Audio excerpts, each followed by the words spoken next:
Right, so I figured, saw some comments and I figured I better make a video on this because it seems like there's a lot of people just starting out doing their hobbies at home and they're looking to figure out what spray gun should they buy to start out. And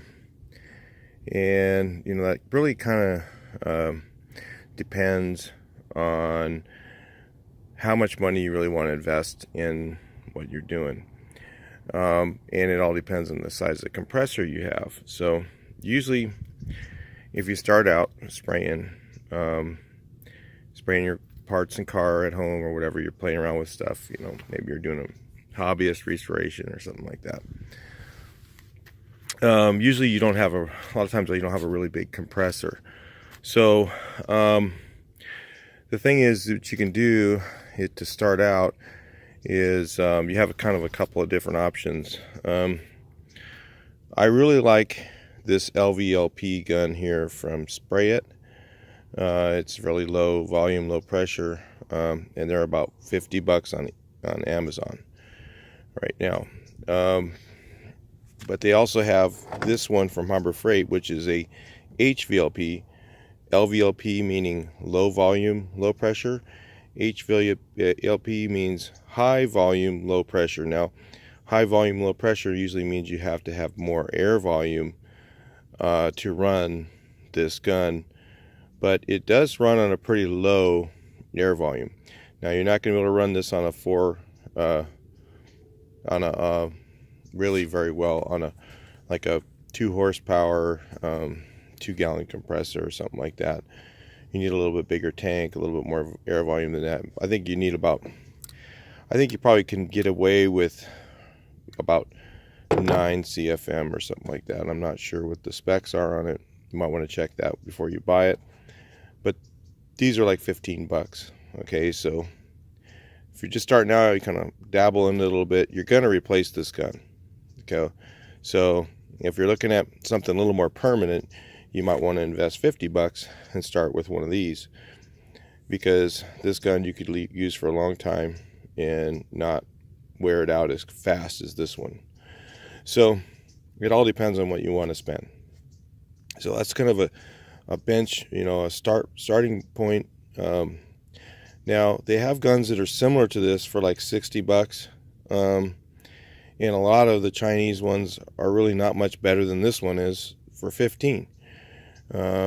And the way that you can tell that is by when you take the air cap off. And the cheaper guns, how many threads are on there, you know, it takes forever to take that off. The threads are really fine, and you see that tapered fit right there slides into this tapered fit inside here, and that's actually the seal for the gun, and that's very poor seal. Okay, it's very temporary. It starts to wear out right there and cause you problems, you know, over time pretty quickly. And you know, after a few months of using this gun, you know, if you're using it a lot, it's gonna start having problems with the fan, because all those things all affect the fan. It'll start having a heavy spot in the fan, like you'll have like a fan like, you know, like this or something, and that's no good for your painting. But it's, you know, like I said, right out of the box, brand new, it sprays pretty good. I mean, it's not spraying anything like a high-end gun, which I'll show you in a second. But they also have, Harbor Freight also has a what they call their Pro line gun, which is about $69, and it has a real wide fan. It sprays pretty nice. A friend of mine uses one of those on a daily basis, and he really likes it. But I was just talking to him the other day, and he goes, "Yeah, my fan's getting a little wonky." And I'm like, "Well, it's because your tips, it's because the same problem. The tip starts to wear out. It looks kind of more like this one. That's why I put this one out. This was something I bought. You know, I was try to see what the intermediate guns are like. This was a cheap one, like $69, and to me, it's like might as well be 20 cents or something. I mean, they're not any better than this. Not really. I mean, not much, not a significant amount better. Now, this gun is a lot better to me because it's a lot easier to keep clean. And look at I'll show you why. It still has a really fine thread on here, but it doesn't have the taper on taper. You see how that's straight, and this one here is straight. You know, there's nothing that, none of this is the seal. The seal is actually in the outer ring. You can see that little white part. That's the actual seal for the gun, for the air cap. So it's easier to keep clean and lasts a bit longer. Uses almost no volume of air. I mean, you can really have a very, very low volume of air and use this spray gun and do your work. You could start out, you know, if you didn't have anything, you could get one of these guns or even one of these, and you could use it for primer and everything and clean it out really good, and then use it for paint. Eventually you'll turn it into, you know, I'd use it for maybe base coat, but when you're painting something in larger volume, the fan isn't very big with this gun. This is the Spray It 3300, I think is what it's called, Spray It. I think they only have like one gun, so it's not too hard to find. Okay, so a little bit better than that is, and this gun here works really well for primer.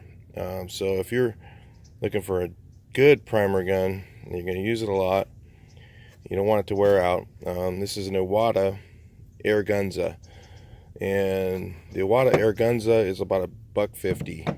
Okay, and you could spray base with this. You could spray, yeah, I don't know, clear, maybe. The Harbor Freight $69 gun probably sprays better clear than this, because the fan on this thing's pretty small. The Harbor Freight gun has a really big fan on the cheap gun, on the $69 gun, not this one. There's one for 69 bucks that I don't have, and I'm probably not going to buy one because I have enough air to run the bigger, run the bigger gun. I'm looking for another gun for base coat. You know, I might get a midline gun. I got this one I was going to use for base coat, but yeah, I don't particularly like it for base. You know, it's okay. Yeah, I could do probably a nice base coat with it, but I think I'm gonna try something different for it. So let me show you what a premium gun's like and the reason you may or may not want one. Okay, so eventually you're gonna end up like me, and you're gonna go, hey, it's time to step it up to a premium gun. And the things that are good about it is you can really spray without getting any orange peel on a lot of things that you will get orange peel with these. Now, people go, hey, I can spray with this gun and I can get no orange peel. Well, on a round surface or something very slightly rounded, yeah, you can probably get it to spray pretty nice with this.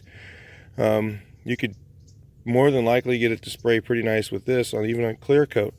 But when you start to get to a really, really flat vertical panels, like I've been painting VW buses, you know, I'm going to tell you right now, you can't get a really, really smooth finish with these guns on that kind of panel. So, you know, I've always been a cheap gun guy for years. You know, I mean, I've been doing this for a long, long time. I've had, oh God, 30, 40, 50 spray guns over the years. And, you know, I finally just decided to buy a good gun. Okay, and the thing that you need with this is you need a large volume of air, a lot more volume than any of these. Most of these will run on like you know, less than 15 CFM.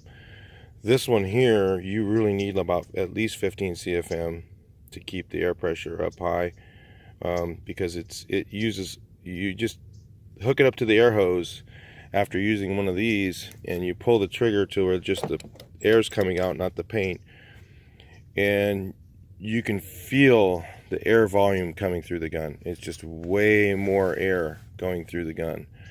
So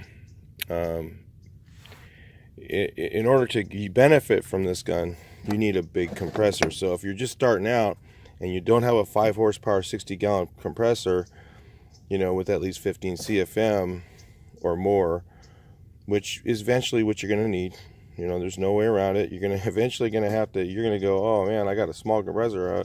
I'm sanding, and it doesn't, it doesn't run all. I can run for about 5 minutes with my sander, which if you look up my videos on the Aircat sander, that's a great option for you guys who are just starting out to be able to sand with a very small compressor.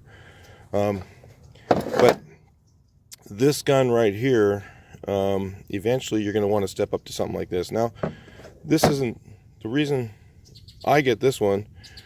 Is there's the Iwata Supernova, which is a great spray gun for clear.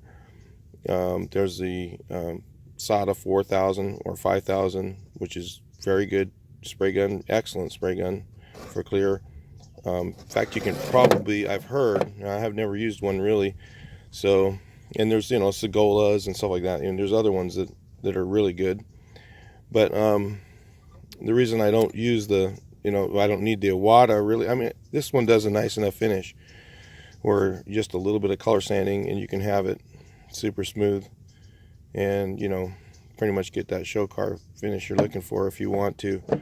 On a rounded surface, you can do that with any of these. I mean, really, you can spray with about anything you want and get something to look smooth on a semi-rounded surface. When you get to a flat vertical panel, everything shows up. It's just like a magnifying glass. So if you have just a slight bit of orange peel, it looks like it's an orange sitting on your tree. It's really looks bad. So those are a couple little pointers there. But if you're going to want to eventually you're going to want to have a big enough compressor where you can run one of these, even if you're spraying at your house or whatever, and you can use it on a lower pressure than what you will in a booth. Of course, in a booth you're going to be at like full pressure.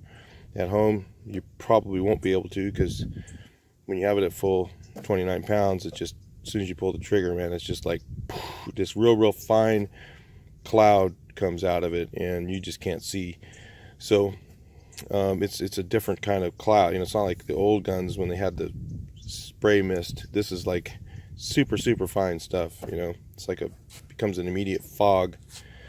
So anyway, but you do need the bigger compressor to run it. So like I said, if you're starting out, you can get one of these Harbor Freight guns. The $10, $15 one doesn't have a regulator, and they have the regulators there, and they're only like $10. And you'll replace it, you'll put it on there, and then you'll replace the gun a couple times, and you'll use the same regulator over and over. Oh, I won't replace my gun. Yeah, you will. You'll find out once you use it enough that you'll have to replace it, because it's just the fans just start to go south on them. So anyway, my recommendation, if you have a little more money, start with, and you have a small compressor, one of these guns is sufficient. If you're willing to spend a little bit more than that, the Air Gunza is a nice starting gun for for the DIY guy. You can use it for primer, you can use it for base coat. Clear, you can too, but you're going to get some orange peel with this one because the fan just isn't big enough. It doesn't, it only has maybe, I don't know, about a 10-inch fan. This one here is like 12 or so. So, and this one here is about the same fan size as this one. So it's a little small of a fan to spray for clear coat. But if you want to just start out, you could get one of these two guns if you have a little more money. If you just want to try it, want to start out, you can get this Harbor Freight Tools gun and just start out and just, give it a shot, start doing it.